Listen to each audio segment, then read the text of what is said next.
नमस्ते दोस्तों। अभी तक हमने बात की फायर यानी कि आग क्या होती है, फायर की डेफिनेशन क्या है, फायर में अलग अलग एलिमेंट्स क्या होते हैं, फायर ट्रायंगल कंसेप्ट क्या है, फायर टेट्राहेड्रन कंसेप्ट क्या है, फायर का क्लासिफिकेशन क्या है, फायर के लिए अलग अलग कॉजेस क्या है, वो इंडस्ट्रियल कॉजेस क्या है, ओवरऑल कॉजेस क्या है, कॉमन कॉजेस क्या है, और फायर को हम प्रिवेंट कैसे कर पाएंगे। तो उसके लिए कुछ फंडामेंटल मेथड्स फायर केमिस्ट्री के बेसिस पे थी और कुछ कॉमन 6 प्रिंसिपल्स जो थे जहां से आप फायर प्रिवेंट कर सकते हैं। उसमें कुछ अलग अलग एक्टिविटीज भी हमने बताई, डिस्कस की, जिसकी वजह से आप फायर को प्रिवेंट कर सकते हैं। लेकिन अगर ऐसी सिचुएशन आती है कि ये सब चीजें करने के बाद भी अगर आप फायर को प्रिवेंट नहीं कर पाए और फायर कैच होती है आपके इंडस्ट्री में या कॉम्प्लेक्स में या रेसिडेंस में, तो ये फायर को आप एक्सटिंग्विश कैसे करेंगे और कौन से इक्विपमेंट आप वहां पे यूज कर सकते हैं। तो यहाँ पे अभी हम बात करने जा रहे हैं फायर एक्सटिंग्विशर्स के बारे में। तो फायर एक्सटिंग्विशर ये फायर ओवरऑल सिस्टम्स का एक इंपॉर्टेंट एलिमेंट है। तो जहां पे हमने बात की थी फायर एक्सटिंग्विशर्स की, तो सबसे पहले आपको बात करनी है ये फायर सिस्टम्स में फायर प्रोटेक्शन के अंडर एक्सटिंग्विशमेंट के मेथड्स और उसके इक्विपमेंट्स, जिसको हम नॉर्मली कहते हैं फायर एक्सटिंग्विशर्स। तो ये जो फायर एक्सटिंग्विशर है, ये फायर एक्सटिंग्विशर्स में मेन 2 टाइप है, जिसको हम बोलते हैं पोर्टेबल फायर एक्सटिंग्विशर्स और दूसरा है फिक्स टाइप फायर एक्सटिंग्विशर्स। तो ये पोर्टेबल और फिक्स का मतलब क्या है? पोर्टेबल का मतलब है आप ये एक्सटिंग्विशर, ये इक्विपमेंट एक जगह से दूसरी जगह कहीं पर भी लेके जा सकते हैं। जैसे अभी अगर आपने बात की कि एक डिपार्टमेंट में यहाँ पे आग लगी है और यहाँ पे जो डिपार्टमेंट में आग लगी है उसके आजू बाजू में इतनी हीट है कि वहां पे जो फायर एक्सटिंग्विशर रखे थे हमने वहां पर भी हम जा नहीं सकते। तो आप दूसरे डिपार्टमेंट से ये डिपार्टमेंट तक फायर एक्सटिंग्विशर ले जा सकते हैं। तो अगर ऐसे जो एक्सटिंग्विशर है जो आप इजीली हैंडल कर सकते हैं, इजीली लेके जा सकते हैं, उसको कहेंगे हम पोर्टेबल फायर एक्सटिंग्विशर। और फिक्स फायर एक्सटिंग्विशर क्या होता है? जो एक ही लोकेशन पे फिक्स होता है, तो जिसको आप लेके नहीं जा सकते, लेकिन उसको अलग अलग फैसिलिटीज रहती है। जैसे हम बात करेंगे फायर हाइड्रेंट सिस्टम। तो फायर हाइड्रेंट सिस्टम्स यानी कि आपके यहाँ पे अलग अलग पाइप सिस्टम्स रहेंगे। वो पाइप सिस्टम्स में एक पर्टिकुलर प्रेशर रहेगा वाटर का और कंटिन्यूअस 24/7 वहां पे वाटर प्रेशर वहां पे अवेलेबल होता है। और फायर होज रील या फिर अलग अलग आप कंपोनेंट या फैसिलिटीज यूज करके वहां पे फायर एक्सटिंग्विश कर सकते हैं। लेकिन इसका लिमिटेशन है कि ये फिक्स है, आपको एक जगह से ये दूसरी जगह ले नहीं जा सकते। तो ये फिक्स टाइप फायर एक्सटिंग्विशर है, लेकिन ये भी इतना ही इंपॉर्टेंट है क्योंकि जब लार्ज स्केल पे फायर होती है तो पोर्टेबल फायर एक्सटिंग्विशर सफिशिएंट नहीं रहते। तो स्मॉल स्केल पे अगर फायर होती है तभी ये पोर्टेबल फायर एक्सटिंग्विशर आप यूज कर सकते हैं। लार्ज स्केल पे जब फायर होती है तो वहां पे आपको फिक्स टाइप में जो फायर एक्सटिंग्विशर सिस्टम है उसको आपको यूज करना पड़ेगा। तो ये मेन 2 टाइप की फायर एक्सटिंग्विशर सिस्टम्स है। और यहाँ पे हमने इसके पहले जो बात की थी, जो प्रिंसिपल मेथड है स्टारवेशन, कूलिंग और स्मूथरिंग की। स्टारवेशन यानी कि आपको फ्यूल कट ऑफ करना है, कूलिंग यानी कि आपको हीट रिमूव करना है या हीट एब्जॉर्ब करना है, और स्मूथरिंग यानी कि आपको ऑक्सीजन को कट ऑफ करना है। तो ये 3 जो प्रिंसिपल मेथड हमने देखी थी। उसके अलावा हमने चेन रिएक्शन ब्रेक करने की भी बात की थी। तो ये टेट्राहेड्रल सिस्टम्स में बात हुई थी। तो ये चेन रिएक्शन भी आप ब्रेक कर सकते हैं। लेकिन ये जो बेसिक मेथड है फायर ट्रायंगल के हिसाब से, इसी के बेसिस पे ये फायर एक्सटिंग्विशर्स और ये फायर एक्सटिंग्विशर्स के अलग अलग केमिकल्स और उसके डिजाइन फाइनलाइज हो चुके हैं। तो ये एक्सटिंग्विशर्स प्रिंसिपल मेथड के बेसिस पे फाइनलाइज हो रहे हैं। इसी वजह से आपको पहले ये प्रिंसिपल मेथड मालूम होनी चाहिए और उसके बाद में फिर ये एक्सटिंग्विशर्स मालूम होनी चाहिए। और उसमें अभी हम बात कर रहे हैं पोर्टेबल फायर एक्सटिंग्विशर्स की। तो पोर्टेबल फायर एक्सटिंग्विशर्स अगर आप देखेंगे तो अलग अलग कंट्रीज में अलग अलग फायर एक्सटिंग्विशर्स की क्लासिफिकेशन है। तो अभी हम यहाँ पे जनरलाइज बात करेंगे और स्पेशली उसमें अगर आपको आईएस के डिटेल्स देखने हैं तो आपके लिए आईएस कोड भी दिया है। जैसे यहाँ पे बात की है वाटर टाइप फायर एक्सटिंग्विशर जो पोर्टेबल सिस्टम में है। उसके अलावा है फोम टाइप, यहाँ पे फोम यूज होता है, मैकेनिकल फोम नॉर्मली जिसको कहते हैं। और डीसीपी यानी कि ड्राई केमिकल पाउडर, ये एक पोर्टेबल फायर एक्सटिंग्विशर है। उसके अलावा है कार्बन डाइऑक्साइड यानी कि CO2, और उसके अलावा है हैलोन सब्स्टिट्यूट, ये क्लीनिंग एजेंट है, ये हैलोन भी यहाँ पे यूज होता है। तो अभी अगर आप कन्वेंशनल टाइप में जब पढ़ते हैं तो यहाँ पे ये अलग अलग सिस्टम्स या फायर एक्सटिंग्विशर्स आपको दिखाई देंगे। नॉर्मली यहाँ पे water type, foam type, chemical powder यानी कि डीसीपी टाइप और कार्बन डाइऑक्साइड टाइप, आपको ये 4 फायर एक्सटिंग्विशर सभी इंडस्ट्रीज में दिखाई देंगे। तो इसके लिए ये उसके डिजाइन क्या होता है, आज के डेट में डिजाइन में क्या चेंज हो चुके हैं, ये सब IS के डिटेल्स में दिए। इसको टेस्टिंग कैसे होती है, प्रेशर टेस्ट क्या होता है, थिकनेस के लिए टेस्ट क्या होता है, फायर रेजिस्टेंस के लिए टेस्ट क्या होता है, केमिकल के लिए प्रॉपर्टीज क्या होनी चाहिए, सभी डिटेल्स यहाँ पे ये अलग अलग IS कोडिंग में दी रखी है। उसके अलावा अभी हम डिटेल में अगर बात करेंगे तो फायर एक्सटिंग्विशर जो हम स्पेशली पोर्टेबल टाइप की बात कर रहे हैं, उसमें अभी पहला जो टाइप है वाटर टाइप फायर एक्सटिंग्विशर। तो नॉर्मली हमने पहले ही जो बात की थी, जिसको हमने कहा था A क्लास फायर, तो आप IS स्टैंडर्ड के हिसाब से जाओ, US के हिसाब से, UK के हिसाब से, NFPA के हिसाब से, कोई भी हिसाब से अगर आपने क्लासिफिकेशन जो देखा है तो उसमें सबसे इंपॉर्टेंट था पहला सॉलिड क्लास यानी कि A क्लास फायर। तो ये जो कंबस्टिबल मटेरियल सॉलिड फॉर्म में होते हैं, जिसको ऑर्गेनिक कार्बोनेशियस मटेरियल भी कहते हैं या हाइड्रोकार्बन्स भी कहते हैं, और जिसको हमने बताया था एग्जाम्पल्स के बारे में, wood, paper, coal, plastic, cloth, rubber, ऐसे। अगर ऐसे कुछ मटेरियल्स को अगर आग लगती है तो उसको A क्लास फायर कहा जाता है, और A क्लास फायर के लिए आपको वाटर टाइप फायर एक्सटिंग्विशर ही सुटेबल है। तो A क्लास ये एक्चुअली फायर का क्लास है, और फायर एक्सटिंग्विशर क्या है, वाटर टाइप। तो water type fire extinguisher A class fire के लिए सुटेबल है। तो नॉर्मली यहाँ पे जैसे हमने बताया कि नोजल टाइप भी यहाँ पे यूज होता है, या फिर होज पाइप भी यहाँ पर यूज होता है। तो ये डिपेंड है कि जैसे कितने डिस्टेंस पे आपको ये फायर एक्सटिंग्विश करना है, उस हिसाब से उसका प्रेशर रहता है, और उस हिसाब से आप नोजल या होज टाइप आप यूज कर सकते हैं।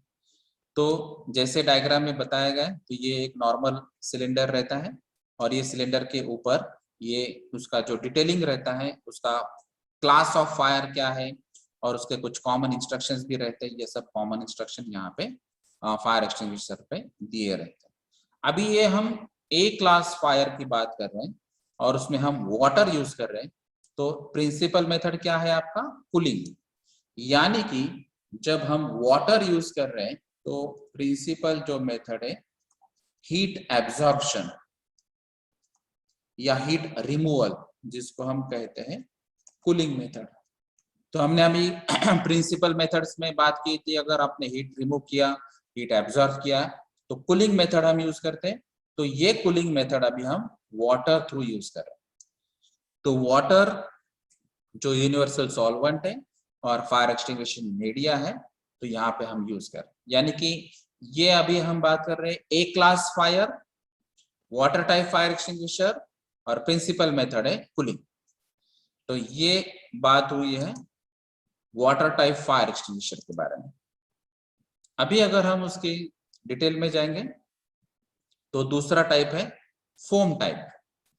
तो यहाँ पे जब बात होती है फ्लेमेबल लिक्विड्स या वोलेटाइल लिक्विड्स के बारे में, तो नॉर्मली अगर आप बात करेंगे IS कोड के हिसाब से भी, तो वहां पे आप कोई भी हिसाब से जाओ, तो जो भी फ्लेमेबल लिक्विड्स या वोलेटाइल लिक्विड्स रहते हैं, तो वहां पे अगर फायर कैच होती है तो आपको foam type fire extinguisher suitable है। तो फ्लेमेबल लिक्विड्स अगर रहेंगे तो फोम टाइप फायर एक्सटिंग्विशर हम यूज कर रहे हैं। और प्रिंसिपल मेथड क्या है, प्रिंसिपल मेथड है स्मूदरिंग। तो स्मूदरिंग में हमने कहा था कि आपको ऑक्सीजन कट करना है, तो ऑक्सीजन कट ऑफ अगर आपको करना है तो ये फोम मीडिया आप यूज कर रहे हैं। तो फोम अगर स्प्रेड करेंगे आप जो भी जहां पर भी फायर लगा है तो उसकी वजह से आपका जो ऑक्सीजन सप्लाई है वो कट हो जाएगा और फायर एक्सटिंग्विश हो सकती है। तो जनरली ये जो फ्लेमेबल लिक्विड्स के लिए यूज होता है जिसको हम बी क्लास फायर कहते हैं। अगर ए क्लास फायर होता है और आपके पास वाटर टाइप फायर एक्सटिंग्विशर नहीं है तो आप ये फोम टाइप फायर एक्सटिंग्विशर भी वहां पे यूज करते हैं, क्योंकि आपको अभी कूलिंग की जगह आप स्मूथनिंग यूज कर रहे हैं, ऑक्सीजन कट ऑफ यूज कर रहे हैं, लेकिन आपकी फायर एक्सटिंग्विश हो जाएगी। लेकिन फिर भी आपको ध्यान में रखना है कि आप एप्रोप्रिएट फायर एक्सटिंग्विशर यहाँ पे यूज कीजिए। अभी उसके अलावा अगर हम देखेंगे तो थर्ड एक्सटिंग्विशर है डीसीपी सिस्टम, जिसको हम बोलते हैं ड्राई केमिकल पाउडर सिस्टम। तो यहाँ पर अगर देखेंगे तो इसमें generally mono ammonium phosphate use किया जाता है या फिर सोडियम बाइकार्बोनेट। तो ये एक्चुअली इसमें अगर डिटेल में जाएंगे आप तो इसमें एक्चुअली ये केमिकल रिएक्शन रहती है जिसकी वजह से कार्बन डाइऑक्साइड जनरेट होता है और कार्बन डाइऑक्साइड की वजह से ये जो रिमेनिंग पोर्शन में जो पाउडर रहता है ये पाउडर प्रेशराइज होकर बाहर आता है। यानी कि अगर आप इसके डिटेल मैकेनिज्म में जाएंगे तो यहाँ पे जनरली एक ट्यूब रहती है और वो ट्यूब में एसिड रहता है और ये एसिड और ये जो मटेरियल है ये इसके साथ रिएक्ट होता है और जिसकी वजह से यहाँ पे कार्बन डाइऑक्साइड जनरेट होता है और ये कार्बन डाइऑक्साइड प्रेशराइज ये रिमेनिंग कंटेनर को करता है और जिसकी वजह से यहाँ से पाउडर निकल आती है। तो ये प्रेशराइज करने के लिए कार्बन डाइऑक्साइड आपको चाहिए और कार्बन डाइऑक्साइड कहाँ से आएगा, तो यहाँ पे एक केमिकल रिएक्शन है और ये केमिकल रिएक्शन की वजह से यहाँ पे ये प्रेशराइज होकर ये पाउडर बाहर आता है। अभी ये पाउडर का प्रॉपर्टी है कि ये आपकी फायर जो है एक्सटिंग्विश करेगा। तो इसके डिटेल भी हमने एक अलग प्रेजेंटेशन में बताया। तो अभी ये जो डीसीपी फायर है ये किसके लिए सुटेबल है, तो आपके जो फ्लेमेबल लिक्विड्स हैं और गैसेस है उसके लिए डीसीपी सिस्टम सुटेबल है। तो मेनली अगर आप यहाँ पे फ्लेमेबल लिक्विड या फ्लेमेबल गैसेस के जो फायर है उसके लिए आप डीसीपी सिस्टम यूज होता है। अगर आपके पास वाटर टाइप फायर एक्सटिंग्विशर नहीं है तो आप डीसीपी भी यूज कर सकते हैं। लेकिन इंपॉर्टेंट बात है कि बीसी के फ्लेमेबल लिक्विड और जो फ्लेमेबल गैसेस कैटेगरी है उसके लिए नॉर्मली ये यूज होता है। अभी उसके अलावा अगर आपके पास ई क्लास फायर है, जो हमने बताया कि आज के डेट में एनएफपीए के हिसाब से या आई स्टैंडर्ड के हिसाब से अभी ई क्लास फायर है ही नहीं, क्योंकि उसमें फायर क्लासिफिकेशन में उसको स्पेसिफिक क्लासिफिकेशन नहीं दिया। लेकिन इलेक्ट्रिकल इक्विपमेंट की वजह से या इलेक्ट्रॉनिक इक्विपमेंट की वजह से अगर फायर कैच होता है वहां पर भी आप ये ड्राई पाउडर यूज कर सकते हैं। यानी कि अगर इलेक्ट्रिकल फायर भी आपका है तो भी आप ये ड्राई पाउडर यूज कर सकते हैं। तो ये भी यहाँ पे ये केस है। तो ये है डीसीपी पावर्ड। अभी उसके अलावा है कार्बन डाइऑक्साइड। तो जैसे अभी हमको मालूम है कि नॉर्मली हम कंबशन की बात कर रहे हैं, फायर की बात कर रहे हैं, तो हाइड्रोकार्बन्स या कंबस्टिबल मटेरियल रहता है और ये ऑक्सीडेशन रिएक्शन रहती है, उसके बाद में CO2 तैयार हो जाता है। अभी अगर यहाँ पे आफ्टर कंबशन, कंप्लीट कंबशन या बर्निंग होने के बाद अगर CO2 तैयार होता है तो इसके बाद में ये बर्निंग नहीं हो पाता, तो यहाँ पे ये फायर नहीं होगा, इसीलिए यहाँ पे CO2 यूज होता है। तो ये CO2 की प्रॉपर्टी क्या है कि ये आफ्टर कंबशन गैस है और यही फायर एक्सटिंग्विश करने के लिए या आग बुझाने के लिए इसको यूज किया जा सकता है। इसीलिए कार्बन डाइऑक्साइड फायर एक्सटिंग्विशर भी यहाँ पे अवेलेबल है। तो जनरली फ्लेमेबल लिक्विड्स या गैसेस अगर यहाँ पे रहेंगे तो उसके लिए कार्बन डाइऑक्साइड सुटेबल है। उसके अलावा जो हमने बात की थी कि इलेक्ट्रिकल इक्विपमेंट्स जो है, तो ये इलेक्ट्रिकल इक्विपमेंट्स की वजह से अगर फायर कैच होता है तो वहां पर भी आप कार्बन डाइऑक्साइड यूज कर सकते हैं। अभी कार्बन डाइऑक्साइड फायर एक्सटिंग्विशर जो नॉर्मली है, तो कार्बन डाइऑक्साइड की जो डेंसिटी है वो बहुत ज्यादा है, इसीलिए यहाँ पे जो सिलेंडर है वो हेवी रहता है और जनरली इसीलिए कार्बन डाइऑक्साइड जब फायर एक्सटिंग्विशर बताते हैं तो वहां पे ट्रॉली का यूज किया जाता है। तो ये नॉर्मल जो पहले हमने फायर एक्सटिंग्विशर देखे हैं जो 2 kg या 5 kg या 10 kg कैटेगरीज में रहते हैं, तो वो आप हैंडल कर सकते हैं या फिर उसको आप लिफ्ट करके कैरी कर सकते हैं, दूसरी जगह पे लेके जा सकते हैं। लेकिन कार्बन डाइऑक्साइड का डेंसिटी और वेट ज्यादा होने की वजह से वो आपको ट्रॉली से ही सिंपल हो जाएगा। ठीक है, इसके अलावा अगर आप इसके सिस्टम देखेंगे तो ये सिस्टम में आपको पता चल रहा है कि यहाँ पे ये नॉर्मल नोजल या फिर होज पाइप नहीं है। तो यहाँ पे ये एक सिस्टम है जो अभी हम डिटेल में बताएंगे, और ये सिंपल है कि यहाँ पे आप नॉब यूज कर सकते हैं। ठीक है, तो यहाँ पे ये वॉल ओपन कर सकते हैं, आप क्लोज भी कर सकते हैं, यानी कि जितना CO2 आपको रिक्वायर्ड है उतना ही आपको यूज करना है और उसके बाद में ये वॉल क्लोज करना है। तो रिमेनिंग CO2 आप वापस से दूसरी फायर एक्सटिंग्विश करने के लिए यूज कर सकते हैं। तो ये मैकेनिज्म क्या है ये हम डिटेल में अभी बात करते हैं। उसके बाद में है हैलोन सब्स्टिट्यूट। तो ये एक्चुअली जब फायर एक्सटिंग्विशर के बारे में कहा गया था तो वाटर टाइप की वजह से बहुत सारे प्रॉब्लम आते थे, पाउडर की वजह से प्रॉब्लम आते हैं, क्योंकि अगर जब आप फायर एक्सटिंग्विश करते हैं तो वहां पे एक प्रॉब्लम आता है जो प्रॉब्लम को हम कहते हैं क्लीनिंग। तो यहाँ पे ये हाउस कीपिंग का इश्यू हो जाता है, क्योंकि अगर आपने यहाँ पे फायर कैच हो गई और फायर कैच होने की वजह से आपने फायर एक्सटिंग्विशर यहाँ पे यूज कर लिया, जैसे अगर आपने water type fire extinguisher use किया या फिर ड्राई केमिकल पाउडर टाइप आपने यूज किया, तो इनका प्रॉपर्टी ये है कि ये जब आप प्रेस करते हैं यहाँ पे प्लम या स्क्वीज करते हैं, तो जब तक ये पूरा फायर एक्सटिंग्विशर एम्प्टी नहीं हो जाता है तब तक ये कंटिन्यू चलता है। अगर इतने क्वांटिटी में अगर हमने पाउडर या वाटर यूज किया यहाँ पे तो पूरी जगह ये पाउडर फैल जाती है, और यहाँ पे फिर फायर एक्सटिंग्विशिंग होने के बाद क्लीनिंग का सबसे इंपॉर्टेंट पॉइंट आ जाता है। तो ये आपको क्लीनिंग करने बैठता है। तो आपको अगर स्मॉल फायर है तो ये स्मॉल फायर की वजह से भी आपको क्लीनिंग का काम ज्यादा लगता है।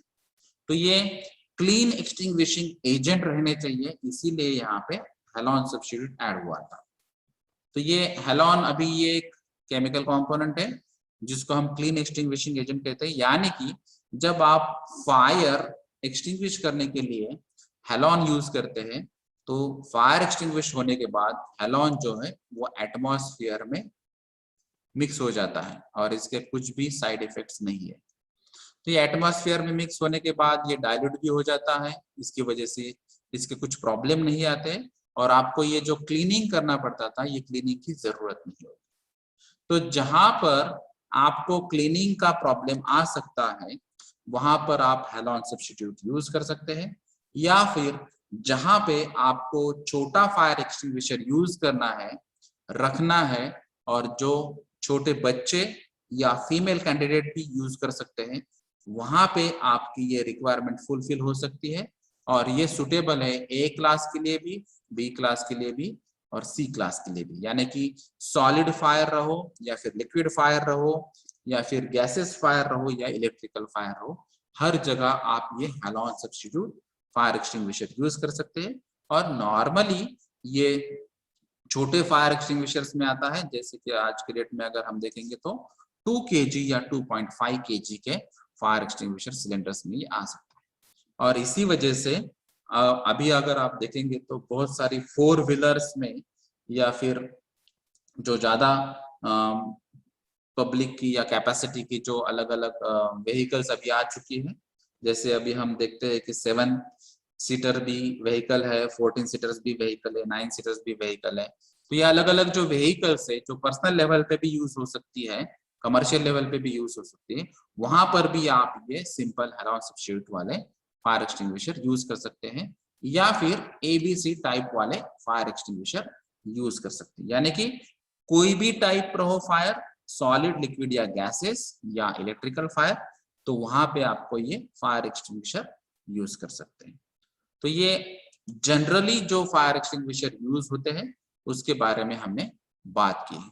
इसके अलावा भी अगर आप देखेंगे तो यहाँ पे हमने बात की थी D क्लास फायर की, तो उसके लिए स्पेशल पाउडर यहाँ पे यूज होती है, तो उसके लिए फायर एक्सटिंग्विशर अलग रहता है।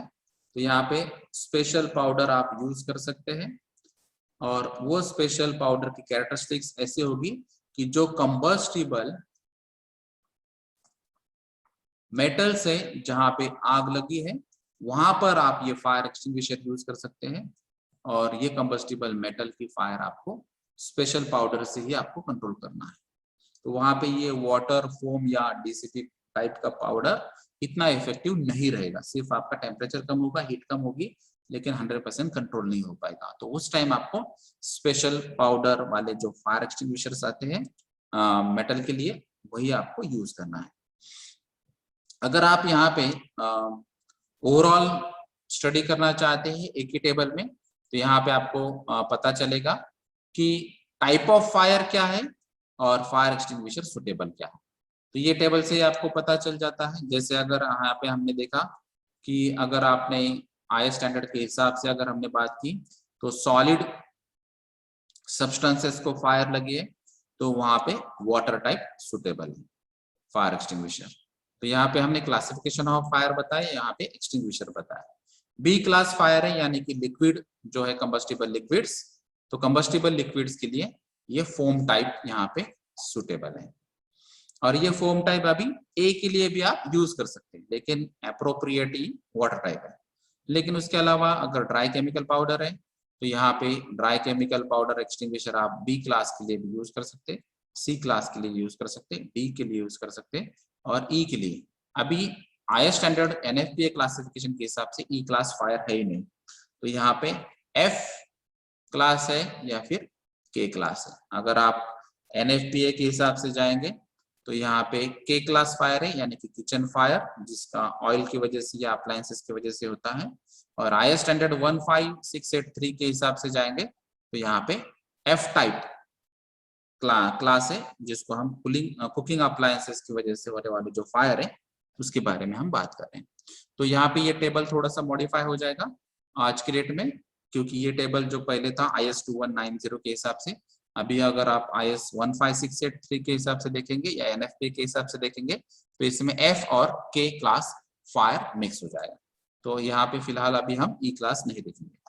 अभी उसके अलावा अगर हम देखेंगे तो जो C क्लास है, तो C क्लास फायर के लिए अगर आप देखते हैं तो DCP हम यूज कर सकते हैं, या फिर कार्बन डाइऑक्साइड भी यूज कर सकते हैं, और हेलोन भी यूज कर सकते हैं। अगर आपका D फायर है, तो हमने जो बात की, तो नॉर्मली ये DCP भी नहीं होता है, ये एक्चुअली स्पेशल पाउडर होता है, स्पेशल केमिकल पाउडर, जो स्पेशली मेटल फायर के लिए भी यूज होता है। और उसके अलावा जो हेलोन सब्स्टिट्यूट है, तो अगर आपने यहाँ पे देखा तो मेटल पाउडर छोड़ के, और यहाँ पे आप देखेंगे तो ये सिर्फ D क्लास के लिए यहाँ पे वाटर टाइप यूज नहीं कर सकते, फोम टाइप यूज नहीं कर सकते हैं, CO2 भी यूज नहीं कर सकते, और हेलोन भी यूज नहीं सकते। तो ये स्पेशल केस है, इसलिए आपको स्पेशल केमिकल पाउडर ही यूज करना पड़ेगा। और उसके अलावा आपको ये ओवरऑल क्लासिफिकेशन अभी पता चला। तो जैसे अभी हमने यहाँ पे देखा कि हेलोन सब्स्टिट्यूट आप कोई भी क्लास के लिए यूज कर सकते हैं, एक्सेप्शनल केस है ये सिर्फ D क्लास फायर। तो ये टेबल से भी आपको ABCD और टाइप ऑफ फायर एक्सटिंग्विशर ध्यान में रखना थोड़ा सा सिंपल जा सकता है। उसके अलावा अभी हम बात करेंगे कि ये फायर एक्सटिंग्विशर को यूज कैसे करना है। तो नॉर्मली आप कोई भी इंस्टीट्यूट में जाएंगे, इंडस्ट्रीज में जाएंगे, हॉस्पिटल्स में जाएंगे, हर जगह अभी आपको पोर्टेबल फायर एक्सटिंग्विशर वहां पे दिखाई देते हैं। तो ये जो फायर एक्सटिंग्विशर वहां पे रहते हैं, अगर इनकेस आप वहां पे एज ए विजिटर जाते हैं और वहां पे आग लगती है, तो अगर आपको फायर एक्सटिंग्विश करने की ट्रेनिंग मालूम है, फायर एक्सटिंग्विशर कैसे ऑपरेट करना है वो मालूम है, तो वहां पे फायर एक्सटिंग्विश करने के लिए आपकी भी मदद हो सकती है। तो इसीलिए आपको फायर एक्सटिंग्विशर कैसे यूज करते हैं ये मालूम चाहिए। तो अगर आप यहाँ पे देखेंगे तो सबसे पहली स्टेप आपको क्या करना है कि जो ब्रैकेट पे जो फायर एक्सटिंग्विशर्स रहते हैं, वो ब्रैकेट से आपको यहाँ से निकाल लेना है फायर एक्सटिंग्विशर्स को। तो नॉर्मली बॉटम साइड इसका 1 मीटर हाइट पे रहता है, उसके ऊपर ये फायर एक्सटिंग्विशर का ब्रैकेट रहता है, और ये फायर एक्सटिंग्विशर आपको निकालना है। तो अभी जो भी फायर का क्लास रहेगा उस हिसाब से आपको सुटेबिलिटी चेक करनी है, और वो फायर एक्सटिंग्विशर यहाँ पे निकाल लेना। जैसे अभी हम फिलहाल बात कर रहे हैं वाटर टाइप फायर एक्सटिंग्विशर है, यहाँ पे ए क्लास फायर है, तो ये फायर एक्सटिंग्विशर हमने यहाँ से ब्रैकेट से निकाल लिया। उसके बाद में आपको ये पिन जो है वो पिन रिमूव करनी है, तो यहाँ पे ये पिन रिमूव कर ली, और ये पिन रिमूव करने के बाद आपको नेक्स्ट स्टेप लेनी है कि जो जहां पर फायर कैच हुआ है वहां पे आपको ये नोजल थ्रू एम करना है, और यहां से फिर आपको बाद में ये जो प्लम है इसको हम प्लम बोलते हैं, तो ये पहले प्लम यूज होते थे, आज के डेट में अभी हम हैंडल यूज कर रहे हैं जिसको हम स्क्वीजिंग एक्शन बोलते हैं, यानी कि आपको हैंडल सिर्फ दबाना है। तो हैंडल दबाना ये जो आज के डेट में फायर एक्सटिंग्विशर यूज कर रही है थोड़ा सा हैंडलिंग में सिंपल है। पहले ये प्लम जो यूज होते थे, ये प्लम को ताकत से थोड़ा सा प्रेस करना पड़ता था, तभी ये एक्चुअली एक्सटिंग्विशर ऑपरेट होता था। तो अभी इसके बाद में हम ये जो प्लम है प्रेस करने के बाद ये आग बुझ जाती है, जैसे आपको ये एक्शन दिखाई देती है। हम अभी एम किया है नोजल के वजह से, और उसके बाद में प्लम को प्रेस कर रहे हैं, और प्लम प्रेस होने के बाद फायर एक्सटिंग्विश हो गए। और उसके बाद में अगर ये फायर जहां तक स्प्रेड हो चुकी है तो उसको हम स्क्वीजिंग एक्शन बोलते हैं। तो वहां पे आपको ये नोजल घुमाना है अलग अलग डायरेक्शन में, तो जहां पर भी आग लगेगी वो डायरेक्शन में आपको ये घुमाना है, और ये फिर वाटर टाइप के फायर एक्सटिंग्विशर की वजह से एक्सटिंग्विश हो सकते हैं। दूसरा जो है फोम टाइप, यहाँ पर भी स्टेप 1 आपकी ब्रैकेट से आपको ये मैकेनिकल फोम टाइप जो ए और बी क्लास के लिए यूज होता है वो यूज करना है। उसके बाद में पिन जो रहती है वो पिन आपको रिमूव करना है जिसको पुल एक्शन कहते हैं। उसके बाद में ये जो नोजल है वो आपको पर्टिकुलर एम को रखना है। अभी यहाँ पे एक्शन देखिए, आपको ये एक्शन में आपको डिफरेंस दिखाई देगा। पहले जो हमने वाटर टाइप यूज किया था तो जो नियरेस्ट पॉइंट था उसको एम किया था वाटर टाइप में, लेकिन अभी यहाँ पे ये एंड को पहले फोकस किया है, एम किया है। तो जब आप ए और B class normally liquid form में जब रहता है तो यहाँ पे स्क्वीजिंग एक्शन आपको करनी है, यानी कि ये डायरेक्शन में घुमाना है और वापस से ये डायरेक्शन में घुमाना है। तो जब तक ये फायर टोटली एक्सटिंग्विश नहीं होती, ये स्क्वीजिंग एक्शन से आप ये काम कर सकते हैं। तो अभी एम करने के बाद आपको ये प्लम प्रेस करना है, और ये प्लम प्रेस करने के बाद इसमें से जो मैकेनिकल फोम है वो फोम बाहर आएगा, और ये फोम स्प्रेड करेंगे आप, और स्क्वीजिंग एक्शन के हिसाब से आप वर्कआउट कर सकते हैं। तो नेक्स्ट स्टेप में आपको ये प्लम प्रेस करके फायर एक्सटिंग्विश करनी है। तो यहाँ पे मैकेनिकल फोम दिखाई देगा आप, और ये फोम यानी कि स्मूदरिंग इफेक्ट है, ऑक्सीजन आप कट ऑफ कर रहे हैं, और ऑक्सीजन कट ऑफ होने की वजह से फायर एक्सटिंग्विश हो रही है। वाटर में हमने देखा था कि कूलिंग मेथड से आप फायर एक्सटिंग्विश कर रहे हैं। अभी डीसीपी टाइप है, इसमें भी सम पहले स्टेप जो है आपको ब्रैकेट से आपको ये एक्सटिंग्विशर निकाल लेना है। उसके बाद में उसका जो पुल या पिन रिमूव करना है, और उसके बाद में आपको एम रखना है नोजल का, और उसके बाद में प्लम प्रेस करके ये आग बुझानी है। तो यहाँ पे ये फ्लेमेबल लिक्विड्स या गैसेस जो रहेंगे उसके अगर आग है तो यहाँ पे ये बुझाने के लिए काम में आएगा। तो यहाँ पे आप पाउडर यूज कर रहे हैं तो ऑक्सीजन कट ऑफ भी यूज हो सकता है। CO2 प्रेशर की वजह से ये पाउडर बाहर आता है, और उसकी वजह से यहाँ पे आपको ओवरऑल पाउडर स्प्रेटअप होने की वजह से फायर एक्सटिंग्विश भी हो जाती है और ऑक्सीजन भी कट ऑफ हो जाता है। उसके अलावा जो है CO2 हमने देखा था, तो आपको ट्रॉली पहले लेके जाना पड़ेगा, क्योंकि यहाँ पे हमने ब्रैकेट और ब्रैकेट की स्टेप नहीं लिए, तो आपको ट्रॉली की मूवमेंट करना पड़ेगी। तो ट्रॉली आपको वो लोकेशन पे लेके जाना पड़ेगा, और उसके बाद में जिसको हम हॉर्न कहते हैं, ये हॉर्न की मूवमेंट आपको लेनी पड़ेगी। और उसके बाद में जो वॉल है वो वॉल को भी यहाँ पे पिन रहती है, जैसे आपको यहाँ पे दिखाई दे रही, तो ये वॉल को भी लॉक होता है, तो ये पिन आपको रिमूव करना पड़ेगी। इसको हम ये जो एपरेटस है इसको हम कहते हैं हॉर्न। तो ये हॉर्न और जो पाइप है ये असेंबली आपको पहले से ध्यान में रखनी है, और ये हॉर्न क्यों यूज होता है उसका भी हमें रीजन बताते हैं। तो यहाँ पर अगर आप देखेंगे तो ये पुल हम कर रहे हैं, यानी कि पिन रिमूव कर रहे हैं। ये पिन अभी हमने रिमूव कर ली। उसके बाद में ये जो मूवमेंट है, ये पाइप और हॉर्न, ये पोजीशन आपको ठीक तरह से लेना है और उसके बाद में ये जो वॉल है ये घुमाना है। तो ये वॉल अगर आप घुमाएंगे उसके बाद में इसमें जो CO2 प्रेशराइज है वो CO2 बाहर आ जाएगा और CO2 की प्रॉपर्टी है कि ये फायर एक्सटिंग्विश करता है। तो ये होज जो हॉर्न था, ये हॉर्न पहले यहाँ पे था और ये मूवमेंट से यहाँ पे आपको दिखाई देता है कि वहां से ये दूसरी जगह उसको घुमा दिया है।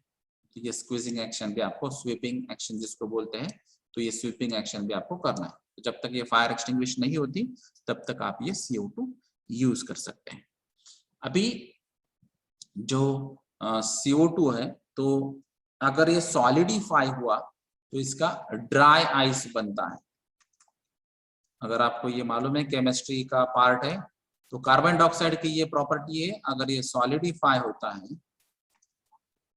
तो इसका ड्राई आइस बनता है, क्योंकि CO2 की ये प्रॉपर्टी है कि ये जो चिलिंग एजेंट बोलते हैं हम, तो चिलिंग एजेंट भी यूज कर सकते हैं। अगर आपने कोई चिलिंग प्लांट में कोई पाइपलाइन देखी होगी तो पाइपलाइन के ऊपर बहुत जगह ऐसा आइस डिपॉजिट हुआ दिखता है। तो ये एक्चुअली आइस जो नॉर्मली हम बात करते हैं वाटर वाला आइस, तो ये वाटर कंपोनेंट का आइस नहीं है।